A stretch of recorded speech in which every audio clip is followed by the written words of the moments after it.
ওরে কি জানি খাওয়ায় ওরে ঘুমলায় রাখছে রাইখা তারপর কেটে ফেলছে, 2 টুকরা করছে। আর শিকা হচ্ছে গিয়ে তার স্থানটা যে কেটেছে ওইটা হাতে করে নিয়ে এইভাবে বসে আছে, তার হাতে আছে এখনো। আমার ঘরে আর আগে চোরে কি মিক্স করে নিয়ে আসছে আমি দেখি নাই।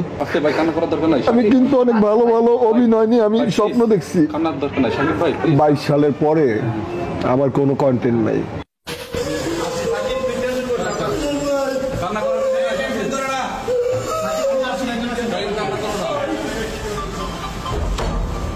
কালকেও 2-3টা চট থাপ্পড় মারছে, এই যে ঘাড়ের এখানে দাগ আছে। তারপর আমি ঘুমায় দিছি। আর জান তোমার জন্য একটা নিয়ে আসছি। আমি কি নিয়ে আসছি এত সুন্দর করে কথা বল। ওই যে আগে খাইতা না 300 টাকা করে 75 টাকা করে কিন্তু একটা বিয়ারের মতো ইয়ে আছে, ওই যে ইসে বেচে। হ্যাঁ হ্যাঁ হ্যাঁ, দোকানে বেচে।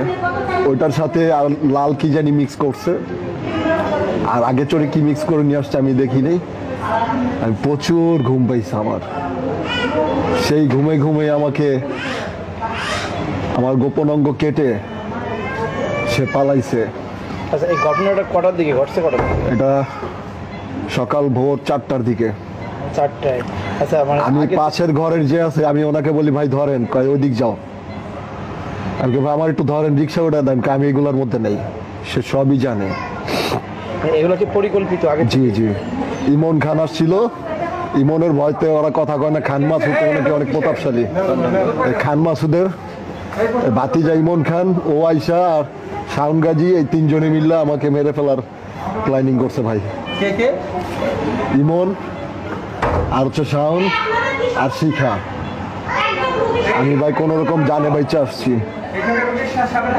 আমার গোপন অঙ্গ কেটে ওর সাথে করে নিয়ে গেছে।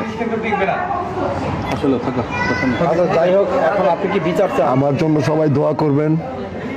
আমি 2022 সালের আগে অনেক ভালো ছিলাম। আমি কিন্তু অনেক ভালো ভালো অভিনয় নিয়ে আমি স্বপ্ন দেখছি। 22 সালের পরে